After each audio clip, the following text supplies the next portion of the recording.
And then the other thing, especially for young kids, is that just don't forget to be a kid. And don't forget to be young, because you've got plenty of time to be grown-ups and do the adulting thing. And so, the time that you have with each other, just make sure you work that in.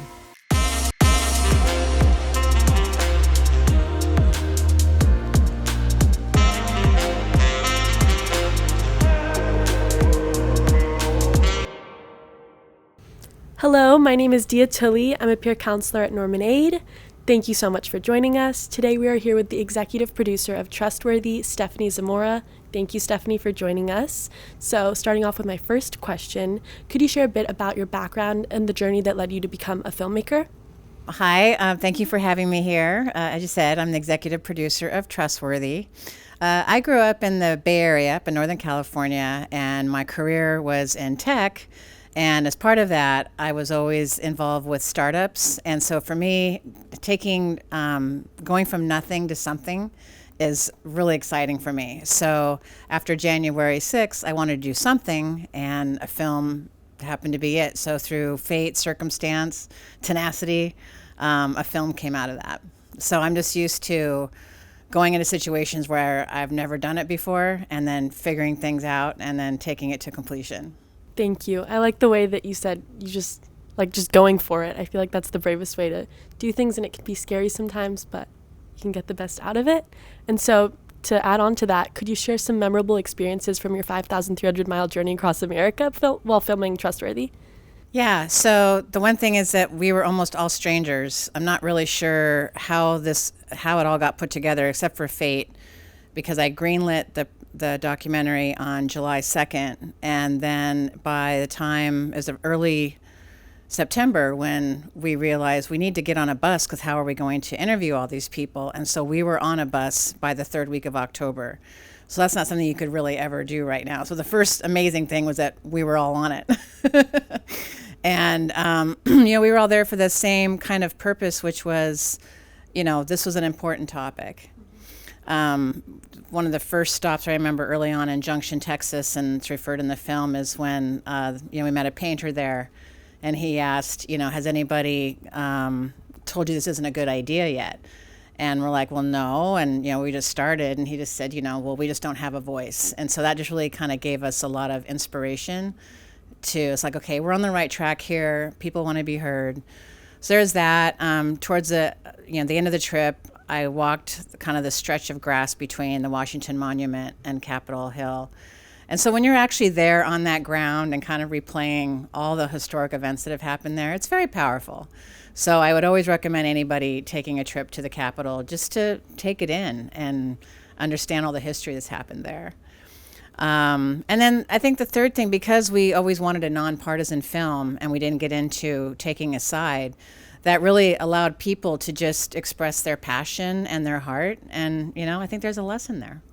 I think it's beautiful that that person said that you're giving people that don't have a voice, and it really shined through in the documentary when I was watching, because it was a very diverse thing. You're going around all these cities and you're getting different answers, and I feel like that's the best part of a documentary, and I really saw it while watching, so thank you. And so why do you think it's important for teenagers to understand the crisis of trust in media today? Because I feel like it's a really big thing, but people don't really understand that it's a huge crisis.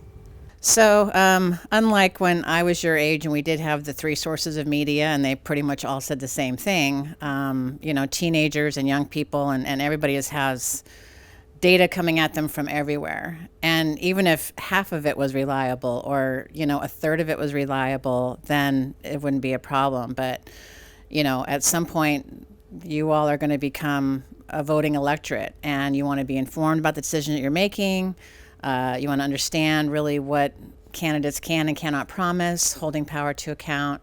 So knowing where to get that good information is a crisis, not just for teens, but for everybody. Now, as younger people, your minds are still developing, a little more vulnerable to outside influences. And then, there is a force out there that's purposely trying to divide us, enemy countries. And, I guess it's true. I know that when I look at my followers, it's like, who's this person and are they real? And so I know that there's a lot of that on social media and mixed in with the media. So that's really a crisis. And then if we're fighting with each other over a fight that some other country started, that's got to be addressed. I totally agree with everything you just said, and I think people just need to do a little bit more research. Doesn't take that much time to find a reliable source that you can just read, and then you can form an opinion from that. And so, how can young people become better consumers of news and information in this digital age? So, media literacy is the new smart. And so I happen to know that this school is, been very proactive in getting involved with media literacy curriculum. And so it's just a skill set that's going to serve you not just for, the short term, but those kinds of skill sets will serve in a career. It will serve as an informed electorate. And you'll see as you get older and kind of how government decisions affect your daily life. And so how can you have some power there? And so, media literacy and all the skills go with it. It's just something that should be part of your daily or weekly, routine. It's kind of like, yeah, I wish that I could just eat pizza and ice cream all day, every day, but, got to get the vegetables in. So, quality information is the same as, eating good food. Just taking a little bit more time in your day to be self-aware that you might be looking at something that's biased or not, and just doing a little bit more research on that, and adding on to the question before that. So, what do you hope students will take away from watching Trustworthy? So definitely my hope is all the things we've been talking about. I really, it would be easy to take a documentary and land on fear and anxiety, but just again, because of my background and where I came from, I've seen young people change the world repeatedly. So I know what's possible. These are all human-made problems, and so they have human-made solutions. I think we kind of let algorithms get ahead of us a little bit. Really understanding the manipulation that comes behind some of that, whether it's nefarious or just a byproduct of the whole situation, that's a philosophical debate. But now that we know, these are all choices that we can make. And then also hope is a choice that it can be made. Transcending fear is hard. It's an emotion that, kind of gets us in our reptile brain. But if we can just kind of, take a deep breath, take in mind all the things I see around here around patience and being centered, then, having an action, having a solution will make you feel better. Hopelessness comes from inaction and inertia. But if this is what's kept me going through this entire situation, is that every day I have a reason to get up, to share. I think I have a beautiful message to share. And so, I'm just going to keep running with hope on that. Thank you so much, Stephanie. I know as myself, I learned a lot from you, and I know my peers will also learn a lot from watching this and watching Trustworthy. And I just wanted to thank you. You gave me a lot of hope, and now I'll be handing this off to Bella.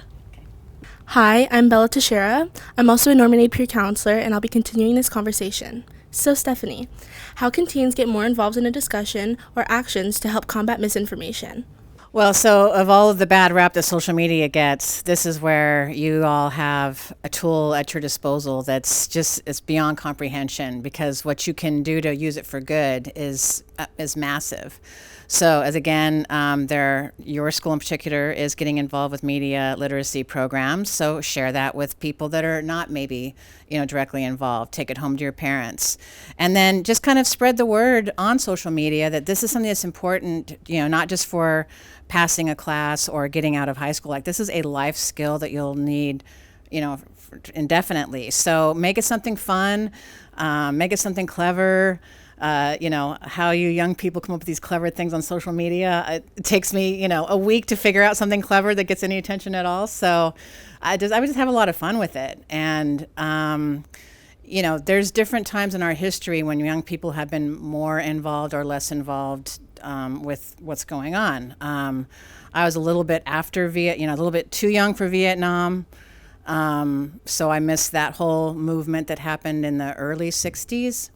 While I was growing up, democracy was pretty much on cruise control, or it felt like it. But, we're kind of at a time now where, are the people being represented in government So we're at a historical moment right now, and so these are all things that you can be part of this history and part of what happens in this next phase of America.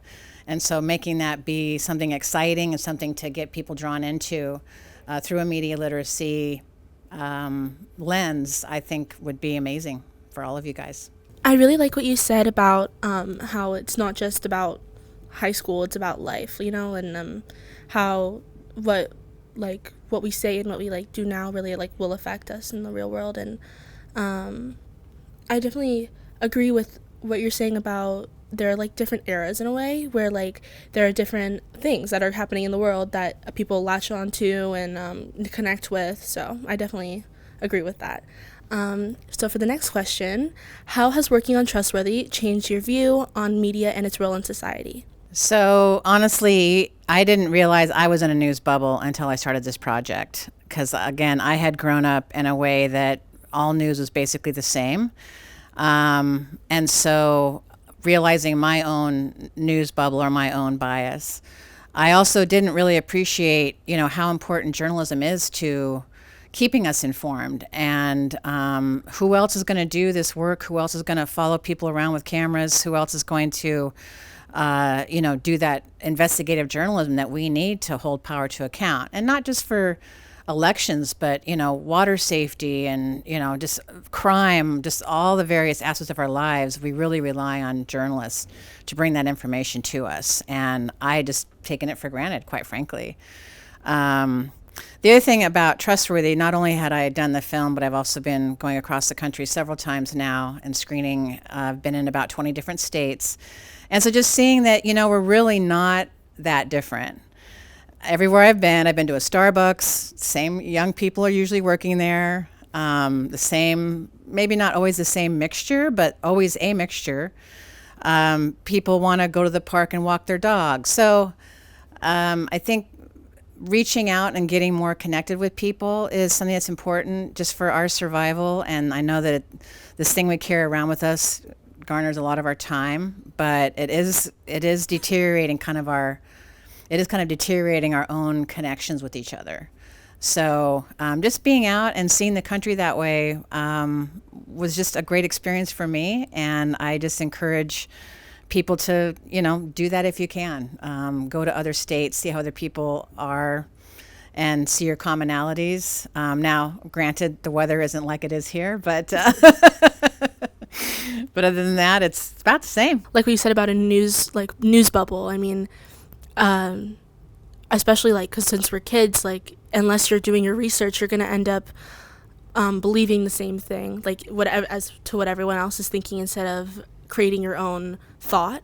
And I mean, journalism, that's a huge part of how people get their news. And I definitely in Trustworthy, when they were talking about how journalists are a huge part of media, it would not be the same at all. Even TikTok or Instagram, you have journalists or NBC News or CNN, those are all people that go and chase after something that's happening in the world.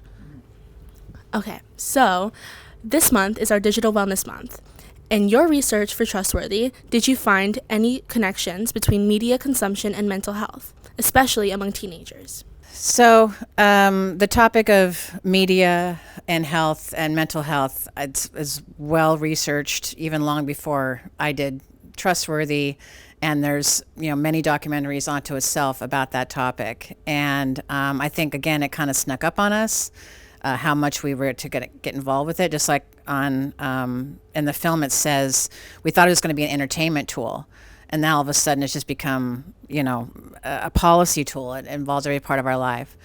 So I wouldn't say specifically I found any revolutionary information about the connection, but certainly when it comes to making decisions, it's just beyond even social media for entertainment or who you date or where you shop. This is really the disinformation and the misinformation that's meant to deceive us is a different layer that I don't think anybody really anticipated. So that's all. And then if you add on top of that they're purposely making us mad or they're purposely making us scared, it's I think that's kind of a cheap shot. But now that we know, it's like, okay, and we have a choice as consumers. We have an enormous amount of power over what is offered to us, because I will tell you that there's not any capitalism dollar that will chase a product that nobody wants. Right. I definitely think that what you said about, just us being consumers in a big way, that's really true, is, anything that we see that can captivate us, like, we'll just take and follow, and I definitely agree that it, like, can deteriorate some of the thoughts that we might have or some of the connections that we could have made because we're so consumed into what's happening online instead of what's happening right in front of us. So, with that being said, what strategies can young people use to manage the potential mental health impacts of consuming news and social media? So, and by the way, it doesn't just apply to young people. It's really just a function of some disciplines. Like any good habits, you can spend your time, being caught up in bad habits, or you can discipline yourself to do good habits. I think about the time that's spent on social media, and during that time, you could get a degree, you could learn a language, you could master a skill. So even if you're going to use social media, use it to something that will get you, will pay off in the long term. So, and there's lots of great opportunity for that on there too. And then it's just really limiting yourself and setting those disciplines. And again, this is a life skill that will, if you can really master your own discipline, this is a life skill that will pay off 1,000-fold no matter what you do going forward. And then, so it's searching out that quality information. If you want to, really make a decision about, something that's happening in your school or something that's happening in your community, do that research. And then, also, I'm very curious, if we actually spent a lot more time looking for joy on social media, would the algorithms change? This is an experiment that's worthwhile. But even if the algorithms don't follow you, you can go out and go find that joy and go find that inspiration and go find that hope. But then it's just making yourself do that, and that's not easy to overcome our own impulsiveness. But it is a very important skill. And then the other thing, especially for young kids, is that just don't forget to be a kid, and don't forget to be young, because you've got plenty of time to be grown-ups and do the adulting thing. And so, the time that you have with each other, just make sure you work that in. Discipline is a huge thing that I think a lot of kids and adults, honestly, are challenged with anything in life. Even going to the gym, it takes me rolling out of bed to get to the gym. It's after a long school day, it's like the last thing I want to do, but it makes me feel better in the end. And I definitely I wonder how many languages I could learn if I wasn't spending all my time scrolling on TikTok. Wow, honestly. I could set a timer, but then I don't have the discipline to set a timer, So I think that's definitely something that I will work on. Great. So, saying that, how can teens balance staying informed with maintaining their mental well-being in today's media-saturated content?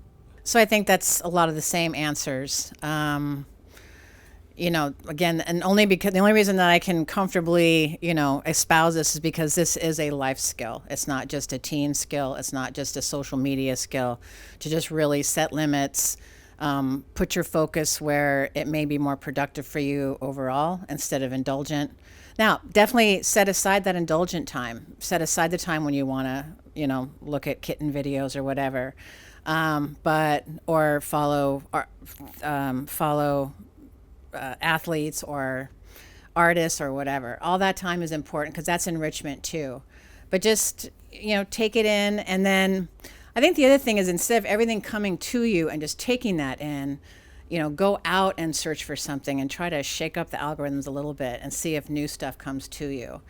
And then kind of back on confirmation bias, which I think is really one of the more, confirmation bias is something that really has a grip on all of us. It actually hurts to go outside of your comfort zone. It can feel mentally uncomfortable. It can feel physically uncomfortable.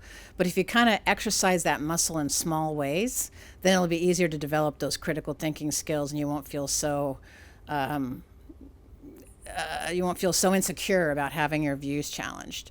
Now, I'll point to my life in Silicon Valley when it would start off with a room with 5 of us or 10 of us or 15 of us, and we were always trying to do something that had never been done, and there was just no such thing as a bad idea. We just throw everything out. Some stuff got thrown out, some stuff got agreed upon, but we never saw anything as a failure or anything as a bad idea. So, so I don't have that. I'm very comfortable challenging my own beliefs, more comfortable, I think, than some others. But I know sometimes even in the political arena, when I read stuff that doesn't agree with me, it's just like, ugh, I don't like that. Definitely the tone of things has degraded since, and I don't know how many years it's taken for it to degrade, but, people saying things on social media that they would never, ever say to someone's face, that has the same impact. So I think, however many of us can refrain from expressing negativity, out to the universe. I know we're swimming upstream, but just trying to at least be the one that doesn't contribute to that, and then have someone else in your life who doesn't contribute to that. I think that would help everybody's mental health. I definitely agree with, surrounding yourself with people who have your same beliefs and values. That's a big thing, because if you're like really close friends with someone who doesn't have the same views as you and like certain things that you're super passionate about, like for instance, maybe you're like super passionate about kids only having a certain amount of time on Instagram per day, or only posting so much, and then they're like, well, I honestly think that kids just should spend however much they want. Then you guys have such a different belief on such a mainstream thing that it can be hard to connect in a way. And I definitely think that like kids, and adults, but kids are definitely more able to believe something the first time they see it. And I definitely think research is a big part of trustworthy. You guys went all around to all these different places and traveled, 5,000 miles? That's insane. And getting so many different views, I can only imagine like what that does. You have so much research. You have so many different things to create one thought. And I think that's just like really powerful to have all of that and then just connect it all together to make your own thought. That's really, really powerful. We would like to thank our generous sponsors and partners, Michael J. LeBeau, NormanAid Peer Counselors, KBEV, and of course, we'd like to thank our listeners. Stay safe and make today well lived.